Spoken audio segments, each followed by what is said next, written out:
Winter, 1834. Deep inside the wild heart of the Missouri Ozarks, the night howled with a vengeance. The sky was black, darker than ink, darker than sin itself.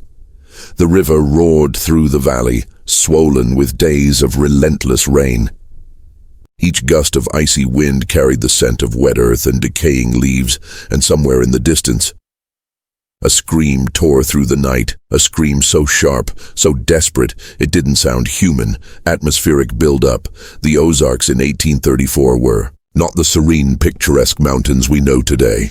Back then, they were untamed, brutal, and unforgiving. Dense forests swallowed the sunlight even at noon. Isolated homesteads clung to life on the edges of civilization's last frontier. And when darkness fell, the world belonged to shadows. The people here whispered of strange things, curses, witchcraft, and restless spirits.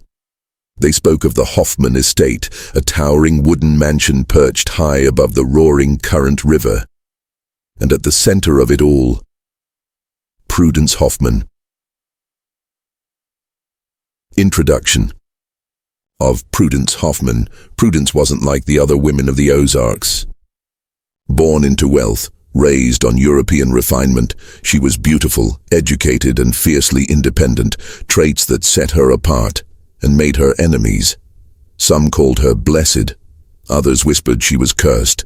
Locals swore she dabbled in forbidden rituals, consulting strange books passed down through her German ancestors. Servants claimed to hear her voice late at night, chanting prayers in a language no one understood. And yet, for all her elegance, Prudence was trapped, a prisoner inside her own home, and inside her troubled marriage. Tension. Before the storm on the night of January 12, 1834, the storm rolled over the Ozarks like a living beast. Wind screamed through the skeletal trees. Windows rattled in their frames. Inside the Hoffman mansion, candles trembled, their flames dancing like nervous whispers. Prudence paced the hallway in silence, her ivory nightgown clinging to her form. Her bare feet brushed against the cold wooden floorboards, each creak echoing like a drumbeat in the quiet house. She stopped suddenly. Somewhere below, a door slammed shut. She turned her head sharply, heart pounding in her chest. But when she called out, no one answered. Unseen eyes. Watching outside, the wind wailed, but inside the house, the silence was worse. Prudence walked toward the grand staircase, her candle casting long, sharp shadows across the walls. Halfway down the stairs she froze. In the mirror by the hallway, she thought she saw movement, a figure, tall, still, watching her, but when she spun around, there was nothing. Only the heavy darkness pressing in from every side, the sound of screams somewhere beyond the mansion down by the river. A scream tore through the storm. This one was different, raw, pleading, almost inhuman. Prudence ran to the window, clutching the curtains with trembling hands. Lightning exploded across the valley, illuminating the thick forest below. For a fraction of a second she saw them, 3 figures cloaked and hooded, standing motionless among the trees. And then, blackness again. Something, or someone, was waiting in the darkness. The Hoffman cursed neighbors would later swear that the Hoffman family was haunted. Generations of whispered secrets, unmarked graves, and strange disappearances. Some believed the land itself was cursed, built atop ancient native burial grounds. Others whispered of occult rituals that promised wealth in exchange for blood. Prudence knew these stories. She had laughed at them once. But tonight, she wasn't laughing. The chase begins. Suddenly, the silence shattered. Prudence gasped, spinning around. Her candle tumbled from her hand, plunging the staircase into darkness. Somewhere below, footsteps pounded across the wooden floor. She clutched the railing, backing slowly up the stairs, her breath quick and shallow. Then she heard it. A whisper. Low, cold, right behind her ear. Prudence. She turned.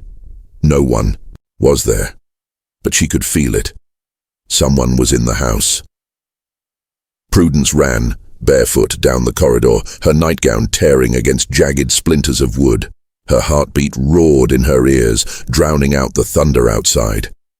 She reached her bedroom door, slammed it shut, and shoved a chair beneath the handle. Silence for one fragile second. She thought she was safe, then came the sound, once, twice, 3 times. She backed away, tears blurring her vision, and then the knocking stopped. The cliffhanger lightning struck, bathing the entire room in white light. In that flash, she saw her reflection in the mirror, and behind her, a figure, tall, faceless, standing in complete silence, her scream ripped through the storm. And then, the Missouri Ozarks, 1834. A wild, untamed land where the forests stretched endlessly, swallowing the sunlight even at noon. Towering oaks and sycamores loomed over narrow dirt paths, their twisted branches clawing at the sky like skeletal fingers. The rivers here ran cold and black, cutting deep scars through the limestone hills, their rushing waters echoing through the valley like whispers of the dead. In this forgotten corner of America, life was raw, brutal, and fragile. Few dared to settle here, and those who did lived in small, scattered communities, isolated miles apart by dense wilderness and dangerous terrain.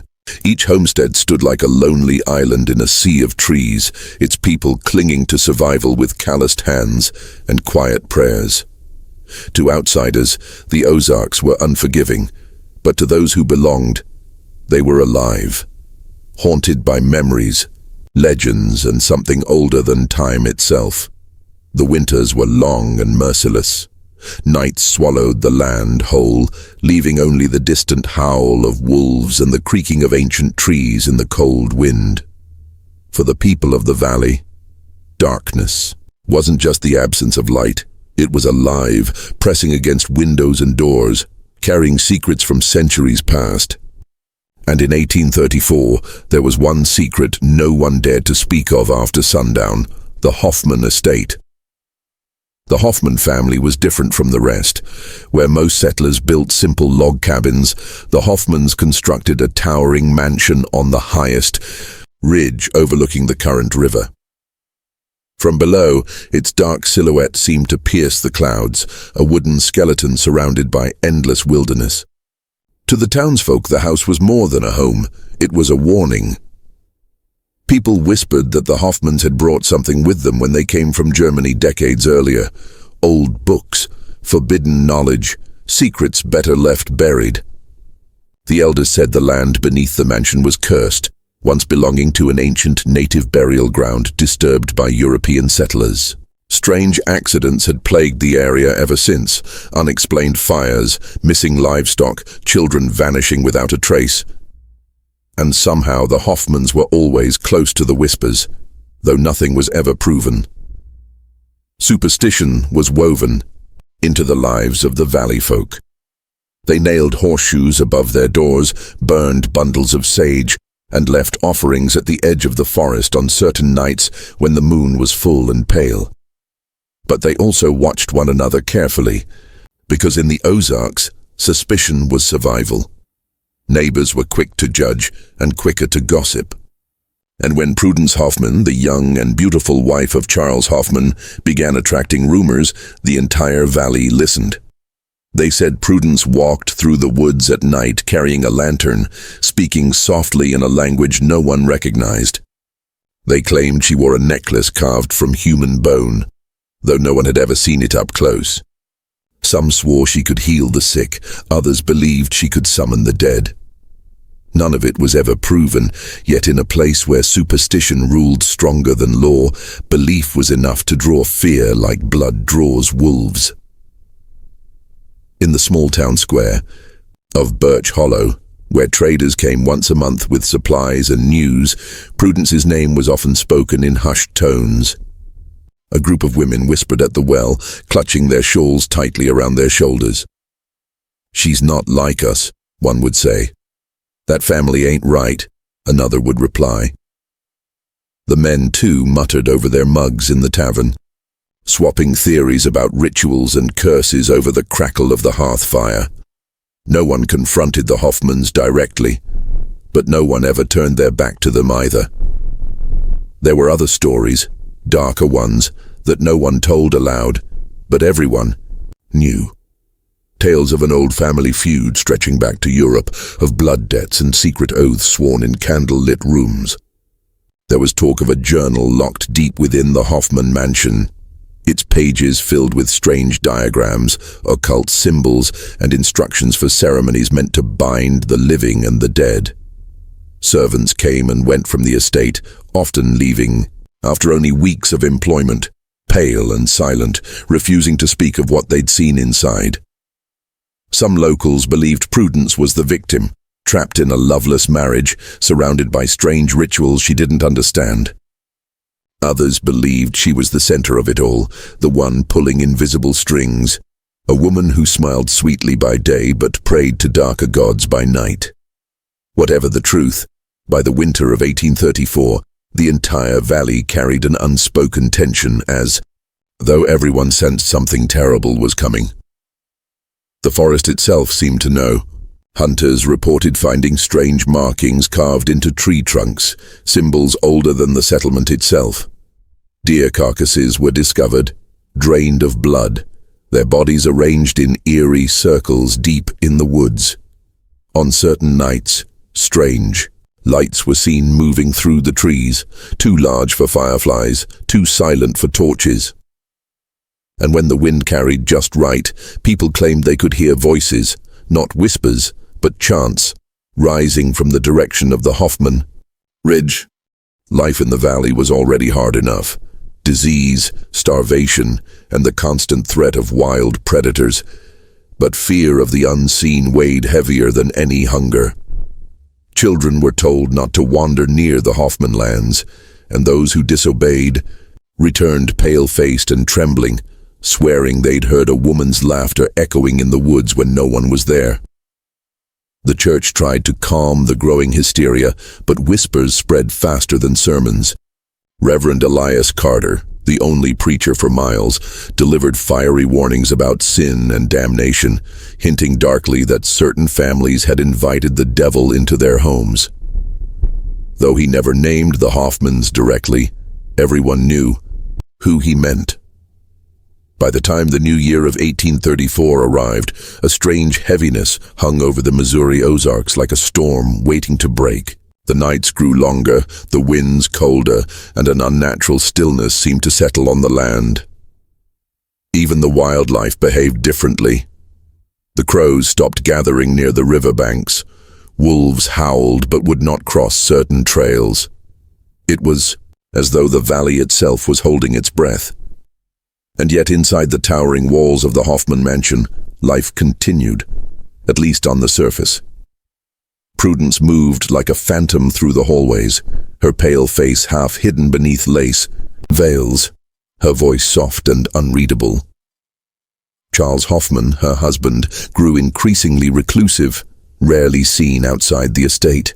Servants whispered of arguments behind locked doors, of candle-lit rooms where strange shadows danced on the walls.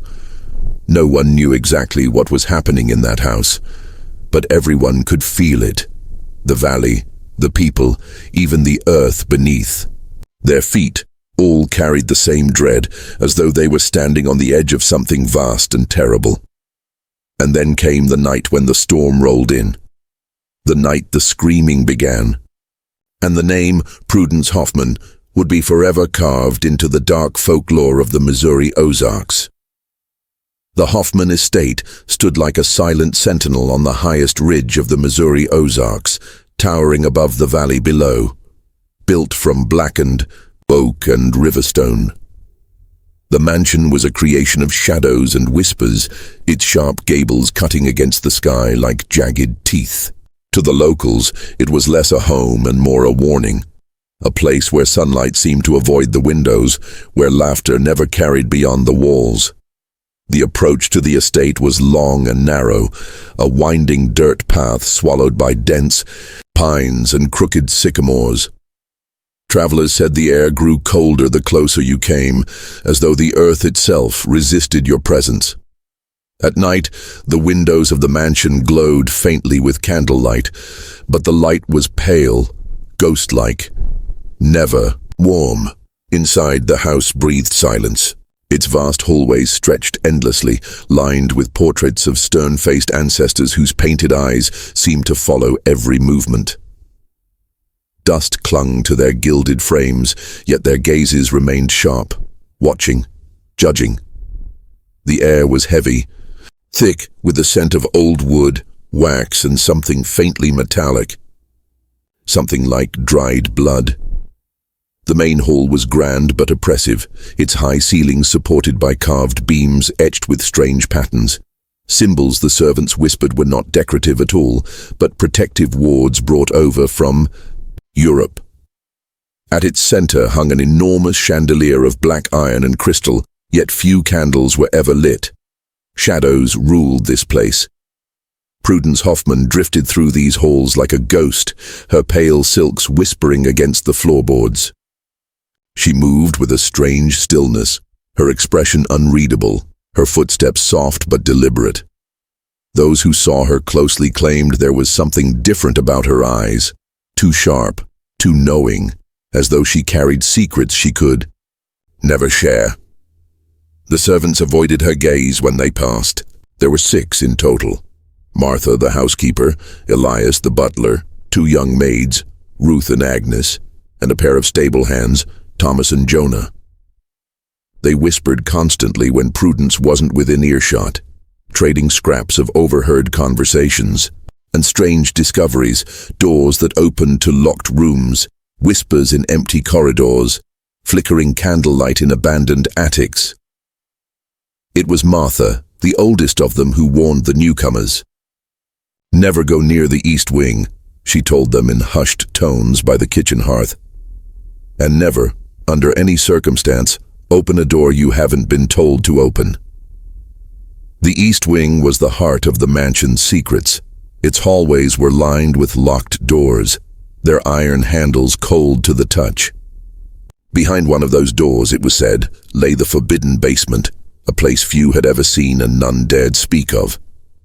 Elias, the butler, once claimed to have caught a glimpse when Charles Hoffman, Prudence's husband, left it open late one night. He saw shelves lined with leather-bound journals, jars of dark liquid, and strange wooden idols carved into twisted, unfamiliar shapes. Elias never looked again. Charles Hoffman himself was a man changed by the house. Once charming and ambitious, he had grown increasingly withdrawn over the years, his face pale, his shoulders hunched beneath the weight of unspoken burdens. He spent long hours locked in his study, refusing meals, emerging only late at night to wander the hallways with a single candle, muttering to himself. Servants said they heard scratching sounds behind his door, like quills writing endlessly or claws dragging across wood. But it wasn't only Charles who carried shadows. Prudence had secrets of her own, though no one could tell where hers ended and the house's began. Late at night, Ruth swore she'd seen her standing barefoot in the grand gallery, staring at the portraits for hours, whispering names under her breath. One evening, Agnes followed her into the West Library, where she discovered Prudence kneeling before the fireplace, holding a journal bound in cracked leather. She was whispering softly in a language Agnes didn't understand, and when she turned, her face was wet with tears, yet her expression was utterly blank. There were more journals hidden throughout the house. Martha found one beneath a loose floorboard in the sewing room, filled with symbols she couldn't read and sketches of strange circles, candles and figures with hollow faces. The pages smelled faintly of ash and earth, and though she tried to return it to where she found it, she later discovered the journal missing, as though someone or something had taken it back. The deeper one wandered into the house, the stranger it became. Behind the servants' quarters, a narrow spiral staircase descended into darkness, leading to a series of rooms no one admitted to using. The air down there was damp and heavy, and the walls were marked with scratches, long, jagged lines carved deep into the stone. There were whispers that these rooms weren't meant for storage at all, but for something else entirely. Among the servants, fear spread quickly. Thomas and Jonah, the stable hands, claimed to hear footsteps on the attic stairs late at night, though no one ever went up there. Ruth refused to clean the east wing alone after seeing candlelight moving behind a locked door. Even Martha, unshakable and stern, began leaving small iron charms beneath her pillow. Charms her grandmother once said kept restless spirits away. The tension in the household thickened with each passing week. Meals were quiet, punctuated only by the ticking of the great clock in the dining hall. Charles rarely spoke, and when he did, his words were curt, clipped, as though meant to conceal more than they revealed. Prudence sat across from him in silence, her hands folded neatly in her lap, her expression serene yet unreadable. There was a distance between them, an invisible wall no one dared to cross. But arguments erupted when doors were closed. Servants overheard shouting behind the study doors late at night. Prudence's voice sharp, Charles's low and trembling. No one knew the cause, but some whispered it had to do with the journals, and with a name no one dared repeat aloud. Family occasionally visited from St. Louis, Charles's older brother Heinrich, a rigid man with cold eyes, and their cousin Emilia, who seemed terrified of the house itself. Emilia lasted only 2 nights before leaving abruptly, pale and shaking, refusing to explain why she fled. "That place isn't right," she was heard muttering as her carriage disappeared down the ridge. The mansion seemed to breathe heavier after she left, as though it resented her escape. There were nights when the entire household woke to strange sounds. Deep, rhythmic thuds from somewhere beneath the floors, like a heartbeat trapped within the earth itself. Elias swore he once saw shadows moving along the walls, even though every candle was out. Ruth claimed she awoke to the sound of soft humming outside her door, only to open it and find the hallway empty and silent. And through it all, Prudence grew quieter, more distant. Her beauty remained, untouched by the tension and sleepless nights. But her smile faded into something colder, her eyes darker. At times she wandered the halls as though sleepwalking, her fingertips trailing along the walls, murmuring things only she could hear.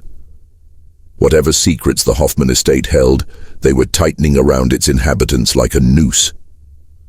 The servants whispered of leaving, but none dared walk away. Not yet. Something was happening inside that house. Something no one understood, but everyone feared. And somewhere deep beneath the mansion, behind locked doors and forbidden stairways, the truth waited, patient, hungry. The rain hadn't started yet, but the air around the Hoffman Estate carried the weight of an approaching storm. The evening sky bled into an unnatural shade of gray, clouds folding over the Ozark Ridge like dark waves, heavy and oppressive.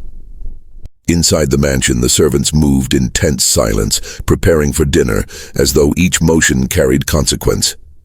Every plate placed, every glass polished, every candle lit felt deliberate, almost ritualistic.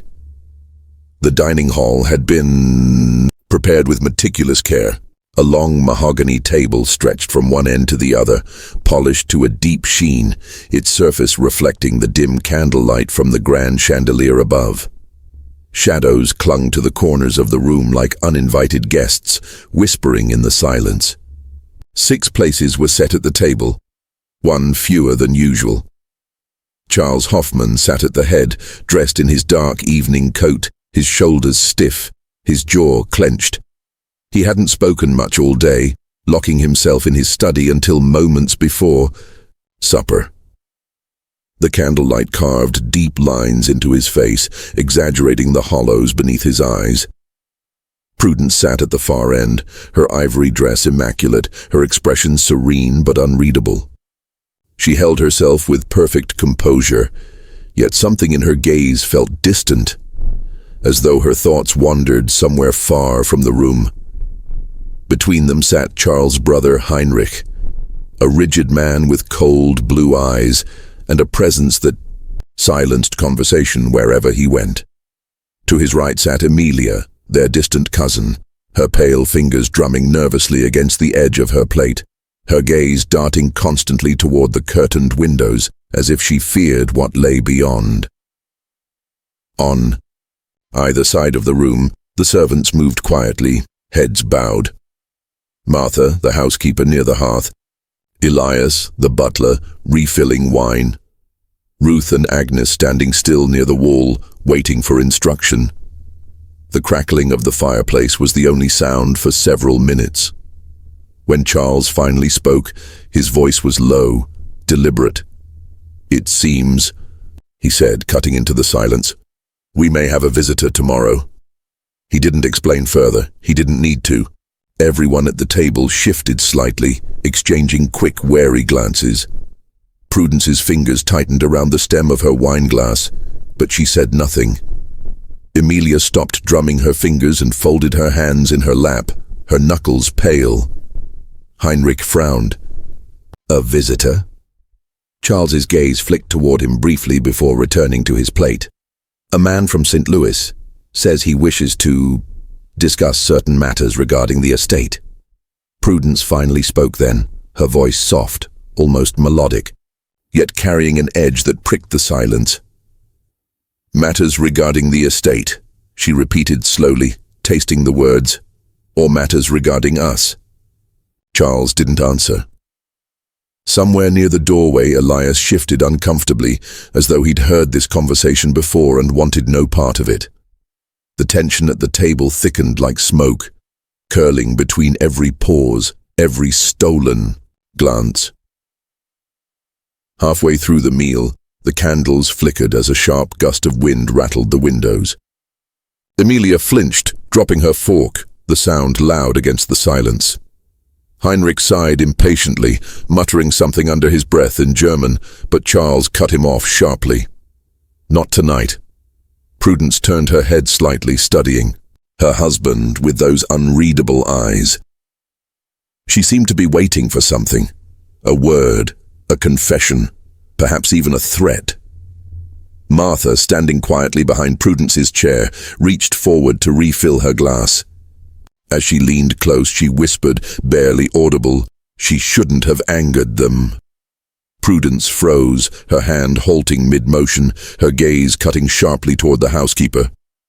For a brief, unbearable second, the entire table fell into a deeper silence, as though the words themselves had stolen the air from the room. Prudence's lips parted slightly, but she didn't respond.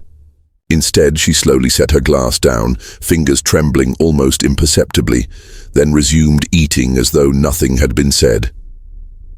Elias shot Martha a warning look from across the room, but she avoided his eyes, her weathered hands clasped tightly against her apron. The meal dragged on, each course heavy and tasteless. Emilia barely touched her food. Heinrich ate methodically, his knife scraping softly against the porcelain. Charles stared at his plate, lost in thought, while Prudence seemed to drift further and further away, her expression growing more distant with every passing minute. Finally, Emilia spoke, her voice cracking slightly. "Do you hear it?" Everyone paused, listening. The house creaked faintly beneath the weight of the wind, but there was something else. A low, almost imperceptible hum, like distant chanting carried on the breeze. Elias's head turned toward the eastern hallway, his face pale, but he said nothing. Charles cleared his throat, forcing calm into his voice. "It's just the storm," he said, though no rain had yet begun to fall. Prudence finally looked up then, meeting Emilia's frightened gaze with something strange in her own. Neither comfort nor agreement, but something darker. "No," she said softly, almost to herself. "That isn't the storm." No one replied. The silence stretched again, broken only by the slow ticking of the grandfather clock in the corner, its pendulum swaying like a heartbeat counting down to something inevitable. When dessert was served, a simple tart of spiced apples and honey, Prudence refused it. She folded her hands neatly, staring instead at the flickering flames of the fireplace, lost in thought. It was then that Heinrich spoke, his voice unusually low. "Prudence," he said carefully, his words heavy with warning. "There are things better left untouched. You know this." Her gaze shifted slowly toward him, unblinking, unafraid. "And yet," she whispered, "some doors open themselves, whether we wish them to or not." The sound of distant thunder rolled through the walls, low and drawn out, like the growl of something ancient stirring awake. Martha, still standing by the hearth, made the sign of the cross under her breath. Elias set down the wine bottle a little, too quickly, and Ruth whispered softly to Agnes, who clutched her apron until her knuckles turned white. Charles pushed his chair back suddenly, the legs scraping harshly against the floor. "Enough," he snapped, his voice sharper than anyone had heard in months. "We will not speak of this again." The sudden outburst silenced the room. Even the fire seemed to dim for a moment, its crackle subdued beneath the weight of his command. Prudence didn't flinch, didn't even blink. Her expression remained perfectly calm, but her lips curved into the faintest trace of a smile. One so subtle, so fleeting, that no one was certain they had seen it at all. Outside, the first drop of rain struck the window, then another and another. Within minutes, the sound of the storm began to fill the silence the family had left behind. Wind howled against the shutters, rattling them violently. The chandelier above swayed slightly, its crystals clinking together like distant bells. Prudence rose from her chair without a word and walked slowly toward the grand staircase, her pale dress trailing softly behind her. She didn't look back, not even when Charles called her name. The others remained seated, frozen in silence, the storm swelling louder outside, swallowing the night whole. And somewhere deep within the house, beyond the locked doors and forbidden basements, something stirred awake. The storm had fully descended upon the Ozarks, swallowing the Hoffman Estate and everything around it in a black, churning void. Rain lashed against the mansion walls, howling winds screaming like tortured souls through the jagged pines. The air carried the weight of something unspoken, something unnatural. A sense that the night itself was alive and watching. Inside the mansion, Prudence Hoffman stood in her chamber, her pale hands trembling as she clutched the edge of her dressing table. Her reflection stared back at her from the cracked mirror, pale, wide-eyed, terrified. But the woman in the glass somehow didn't look like her anymore. Her breath came in shallow bursts, her chest rising and falling beneath her white nightgown, now damp from the cold, damp air seeping through the window. Somewhere in the house below, a door slammed. She flinched, spinning toward the door. Her heartbeat thundered in her ears, matching the rhythm of the rain hammering against the glass. In the distance, the grandfather clock struck midnight, its hollow chimes crawling through the halls like warnings from another world. Then came the whisper, low, cold, right outside her door. Prudence. She froze, her hand hovering near, the candlestick on the table, ready to grab it as a weapon. But when she pulled the door open, the corridor beyond lay empty. Nothing but long shadows stretching across the floor, twisting in unnatural shapes under the flickering candlelight. That was when she heard it. Screams, far away, beyond the river, faint but unmistakable, ragged, broken, human. Prudence ran to the window and threw open the curtains. Lightning split the sky, casting the forest below in violent white light, and for a single heartbeat she saw them, figures, cloaked and hooded, moving among the trees. And then, gone. Her chest tightened, panic surging through her veins. She grabbed her shawl and rushed out of her chamber barefoot, the wooden floorboards cold beneath her feet. The house was deathly silent now, every creak of the staircase deafening in her ears as she descended. From the east wing came a strange sound, a deep, rhythmic scraping, like something heavy being dragged across the floor. She crept closer, the hem of her gown brushing against the walls, leaving faint, damp streaks where her skin touched the cold wood. She stopped outside the locked basement door. It was coming from there. For a moment she thought of running back to her room, locking the door, and waiting until daylight. But something deep inside her, whether fear or compulsion, urged her forward. She reached out, her fingers brushing against the cold brass handle. And then came the scream. This one wasn't distant. It came from inside the house. Prudence staggered back, her breath catching in her throat. Somewhere upstairs, glass shattered violently, followed by hurried footsteps pounding against the floorboards. "Charles?" she called, her voice trembling. "No." "Answer." She ran toward the grand staircase, her candlelight struggling to keep up with her. When she reached the top of the steps, lightning struck again, flooding the hallway in pale light. And there, at the far end of the corridor, she saw him, a figure, tall, motionless, cloaked in darkness, face obscured. "Who's there?" she whispered, her voice cracking. The figure didn't move. She took a step forward, but the candle in her hand sputtered violently, extinguished in the wind, rushing through the cracked window behind her. For a moment, there was nothing but pitch black, silence, and then the footsteps began. Fast, heavy, coming straight toward her. Prudence screamed and ran, bolting down the hallway, the wooden floor cold and slick beneath her feet. Her breath tore raggedly from her throat as she stumbled into the main hall and grabbed the front door. It wouldn't open. The iron latch jammed, refusing to budge no matter how hard she pulled. Behind her, the footsteps stopped. She turned slowly, her chest heaving. The hallway was empty, and then a whisper right behind her ear. "It's too late." Prudence spun and fled toward the back entrance, throwing the door open and rushing into the storm. The cold rain swallowed her instantly, soaking her nightgown until it clung to her skin. Barefoot, she sprinted across the muddy ground, her legs burning, her breath coming in desperate, broken sobs. Behind her, the mansion loomed like a black monolith, its towering silhouette swallowed by lightning and shadows. She didn't dare look back again. The forest clawed at her as she ran, branches tearing at her arms and face, roots catching her ankles, the mud pulling at her feet. The storm roared all around her, thunder shaking the earth beneath her with every strike. Her scream cut through the chaos, but the wind devoured it before it could reach the river below.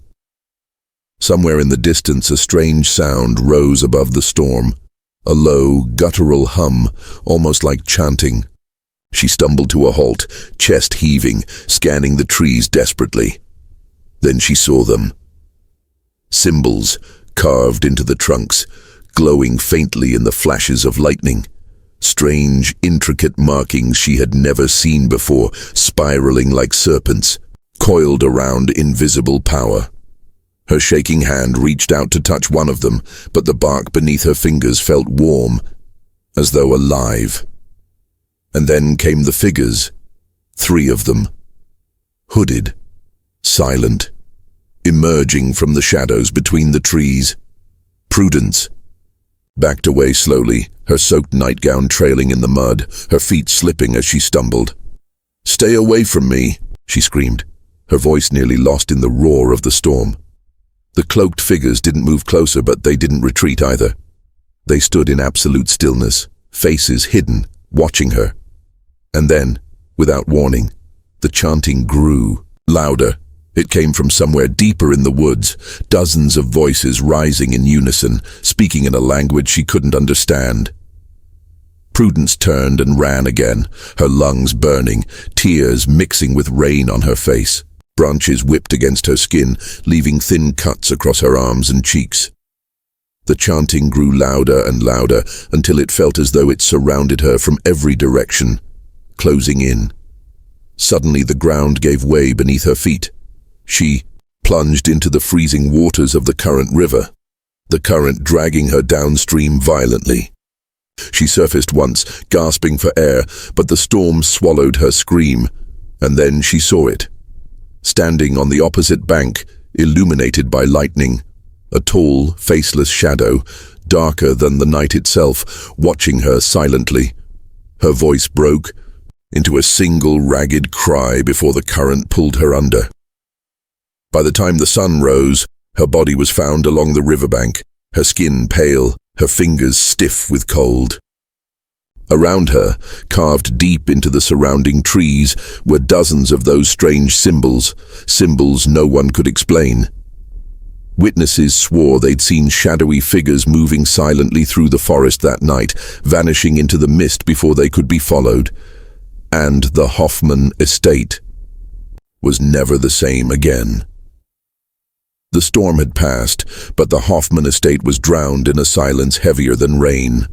The forest around the mansion still smelled of damp earth and pine, yet an unnatural stillness clung to the air, as though the land itself was holding its breath. The river, swollen and angry from the night before, carried with it the whispers of what had happened. By dawn, word had spread through the valley. Prudence Hoffman was dead. Sheriff William Tate arrived at the estate by midday, though officially there was no case to open. Deaths by the river weren't uncommon in the Ozarks, and Charles Hoffman had already insisted it was an accident, a tragic fall, a woman caught by the storm, nothing more. But the sheriff had lived in these hills his whole life. He knew the river took lives, yes, but this wasn't the river's doing. Not this time. When he stepped through the grand doorway of the Hoffman mansion, the air was cold, damp, and strangely sour, carrying the faint scent of candle wax and something metallic. The hallways were dim despite the daylight outside, shadows stretching long and unnatural beneath the heavy beams of the ceiling. Charles met him in the main parlor, his face pale, his clothes immaculate, his voice clipped and strained. "She slipped," Charles said, refusing to sit. "She panicked in the storm. The river pulled her under. That's the end of it." But Sheriff Tate noticed the tremor in his hands, the restless shifting of his gaze, and the way his jaw tightened whenever Prudence's name was spoken. He also noticed the servants, standing quietly near the edges of the room, their faces pale, their eyes lowered, each one carrying secrets in their silence. After a few formal questions, the sheriff excused himself to look over the grounds. Charles didn't protest. Perhaps he thought cooperation would quiet suspicion. But as Tate stepped out onto the back terrace, he found Elias, the butler, waiting for him in the shadows. Elias was a tall, thin man with deep-set eyes that always seemed to know more than he said. His voice was low, measured, as though afraid the walls might overhear. "It wasn't the river, sir," he said finally, glancing back toward the house. "It wasn't the storm either." The sheriff frowned. "Then what was it?" Elias hesitated, then leaned closer. She'd been frightened for weeks, said she heard voices in the walls, said something was watching her. Tate raised a brow. "From inside the house?" Elias nodded slowly, his jaw tight. "But it wasn't just her, sir. Others heard it too. Late at night when the house settled, whispers, footsteps where no one walked, doors opening without hands." Before the sheriff could press further, Martha, the housekeeper, approached, her hands clasped tightly before her apron, her face pale. "She shouldn't have angered them," she whispered, echoing the same cryptic warning she had given Prudence the night before. "Angered who?" the sheriff asked sharply, but Martha only shook her head, her lips trembling. "Best you leave it be, Sheriff. Some things best left buried." That night, Tate stayed in the nearby village, questioning the townsfolk. Their stories varied, but a strange thread wove them together. Whispers of the Hoffman curse, and old farmer claimed the Hoffman family was cursed long before Charles's time. He spoke of Prudence's German ancestors who came to the Ozarks in the early 1800s, bringing with them strange books, old symbols, and tales of dark rituals whispered across Europe. A trapper who lived deep in the woods swore he'd seen figures in the trees near the estate on the night of the murder, tall, hooded, silent. He said they moved like shadows, vanishing between lightning strikes, leaving behind strange carvings etched deep into the bark of the trees. When Tate pressed him for details, the trapper simply shook his head and muttered, "Some doors ain't meant to be opened." 2 days later, Tate returned to the Hoffman Estate under the guise of retrieving Prudence's personal effects for the inquiry. It was then that Elias quietly led him to the East Wing, an abandoned section of the house, sealed for years. The corridor smelled of mildew and damp wood, the walls lined with portraits of long-dead Hoffmans whose painted eyes seemed to follow every step. At the end of the hallway stood a narrow door, its brass handle tarnished, its lock rusted. Elias handed the sheriff an old key without a word. Inside the room was small, dusty and cold. The faint light from a single cracked window revealed a writing desk covered in old journals, their leather spines cracked and brittle. When Tate opened the first one, his breath caught. The handwriting was Prudence's, page after page. She had filled the journal with notes about symbols, chants, and rituals. There were sketches of spirals, serpents, and strange geometries that matched exactly the carvings Tate had seen on the trees near the riverbank where her body was found. One passage, written only weeks before her death, read, "The voices grow, louder each night. I see them in the woods, 3 shapes standing still, always watching. The journal says the circle must remain unbroken, but they've started marking the trees. I think they want me to follow." Tate flipped to another entry, dated just days before she died. "Charles warned me to stop, but how can I? They won't let me sleep. I wake to find dirt beneath my fingernails, as though I've been digging, but I don't remember leaving. My bed." The sheriff closed the journal slowly, his skin prickling with cold. On a nearby shelf, a smaller, older book lay hidden beneath a stack of papers. Bound in faded black leather, its pages filled with writing not in English, but in an archaic German dialect. Elias claimed it had belonged to Prudence's grandmother, who was rumored to have been involved in occult practices back in Europe before settling in the Ozarks. Inside the book were diagrams of protective circles, ritual instructions and warnings of entities bound to land, spirits that could be called but never dismissed. It became clear to Tate that whatever Prudence had been researching, she had believed she was dealing with forces beyond human understanding. Word of the journal spread quietly through the valley, feeding local fears. Some claimed Prudence had been practicing forbidden rituals, attempting to summon or appease something ancient buried beneath the Hoffman lands. Others insisted she had become a victim of forces far older than the family itself. By the end of the week, more testimonies emerged. A neighbor reported seeing strange lights flickering in the woods behind the estate days before Prudence's death. One servant swore she'd found symbols scratched beneath the floorboards of the East Wing, identical to those carved into the trees.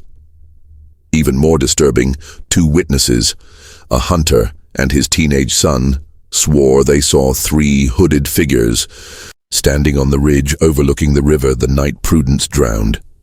They described them as motionless, silent, almost unnatural, as though they weren't truly human.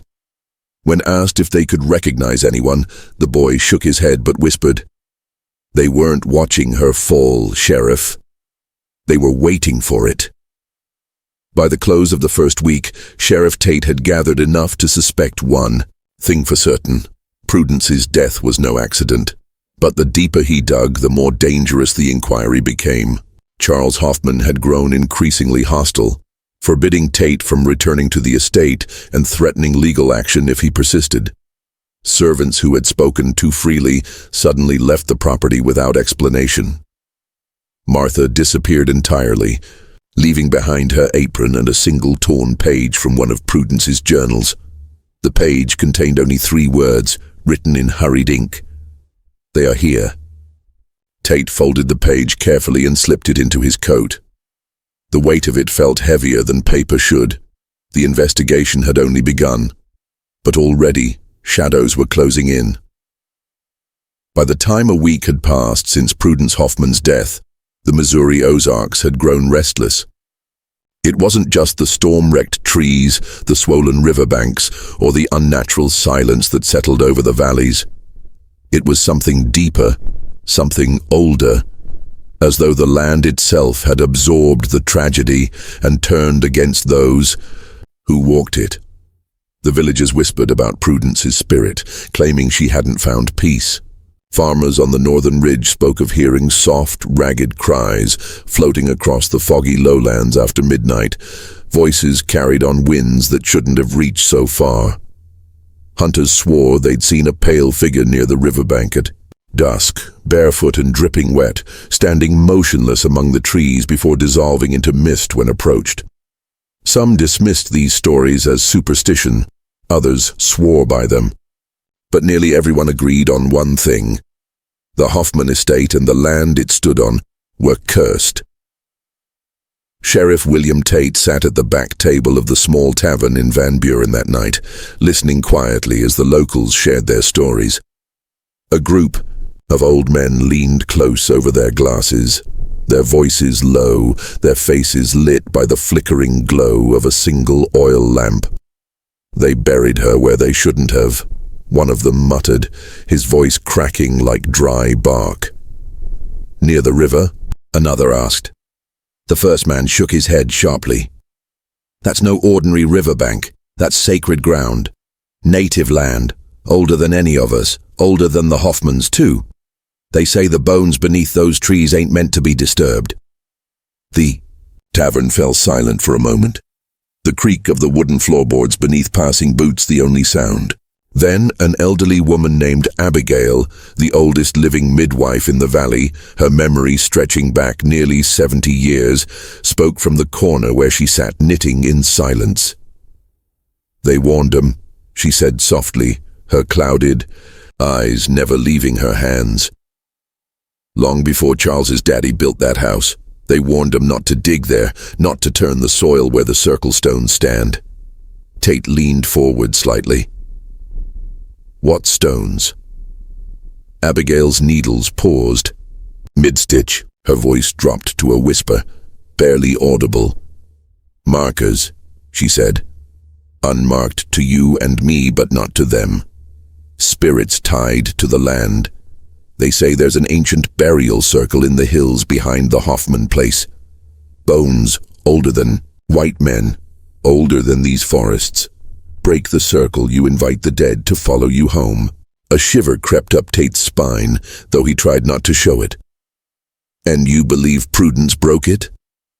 Abigail didn't look up. "I believe someone did." That same night, Tate returned to the estate, lantern in hand, determined to see the land for himself. The storm clouds had cleared, leaving the sky heavy and dark, the moon half hidden behind drifting veils of mist. The forest behind the Hoffman mansion stretched endlessly, dense with towering oaks and tangled undergrowth, the ground damp and soft beneath his boots. He followed a narrow game trail winding toward the river until he found the place the locals had spoken of, a clearing ringed by crooked moss-covered stones, each one no taller than his knee. The air inside the circle felt heavier somehow, colder, as though it held its breath with him. Beneath the faint glow of his lantern, Tate saw shallow impressions in the earth, as though something had been recently unearthed and hastily covered. Again, nearby, several trees bore the same strange symbols carved into their bark, spirals and intersecting lines etched deep, the grooves fresh enough to bleed sap. He crouched low, brushing away wet leaves, and uncovered a piece of broken pottery. Faded red clay covered in faint geometric patterns unlike anything he'd seen before. As he turned it over in his hand, a sudden gust of wind cut through the clearing, and for the briefest moment, Tate thought he heard voices, soft, distant, almost like chanting. He straightened sharply, his lantern swinging, its light slicing through the mist. "Who's there?" he called. Only silence answered, but then, as lightning flashed across the far ridge, Tate swore he saw them. 3 figures standing motionless at the edge of the clearing, cloaked and faceless, exactly as the trapper had described. He stepped forward, heart pounding. But as the light faded, so did they, swallowed by the mist and shadows. The next day, he questioned the servants again. Martha was still missing, and Elias avoided his gaze whenever the symbols were mentioned. But it was Agnes, the youngest maid, who finally broke. Tears streaked her cheeks as she clutched the hem of her apron, her voice barely above a whisper. "She wasn't right, sir," Agnes said, her gaze darting toward the hallway as though afraid someone was listening. Not for weeks. She'd wake screaming in the night saying they were in her room. She said the voices told her things, terrible things, and she drew them. Agnes retrieved a folded piece of parchment from beneath her mattress and handed it to the sheriff. On it were rough sketches, clearly done in Prudence's hand, the same spiraling symbols carved into the trees and etched into the clearing stones. She said they belonged to them. Agnes whispered. "The Watchers in the woods." "Who are they?" Tate asked carefully. Agnes shook her head, trembling. She never said, but she believed they wanted something from her. Something buried beneath this house. By evening, whispers of Prudence's unrestful spirit had grown louder. The villagers spoke of strange happenings around the estate. Horses spooked violently near the tree line, refusing to enter the woods.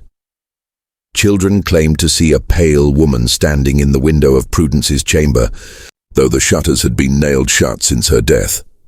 Others told of hearing cries by the river at night, faint, broken sobs carried on the wind, sometimes ending in screams that seemed to come from beneath the water itself. More unsettling. Still, 2 men fishing downstream swore they'd seen figures kneeling at the riverbank after midnight, their faces obscured, their hands submerged in the current as though performing some ritual. When approached, the figures simply stood and vanished into the mist. The sheriff began piecing together a disturbing possibility that Prudence's death was connected not just to her journals and her obsession with the symbols, but to something far older than the Hoffman family itself. Local elders whispered of the Osage tribes who once lived in these valleys and their legends of the spirit walkers, beings bound to protect sacred lands from desecration. They said that disturbing the burial grounds summoned the spirits to exact vengeance, driving trespassers to madness or death. When Tate compared these legends with the symbols Prudence had drawn, the match was undeniable. The spirals, the intersecting lines, the circles, they weren't random. They were protective wards meant to seal something in or keep something out. But someone, maybe Prudence, maybe another, had broken the seals.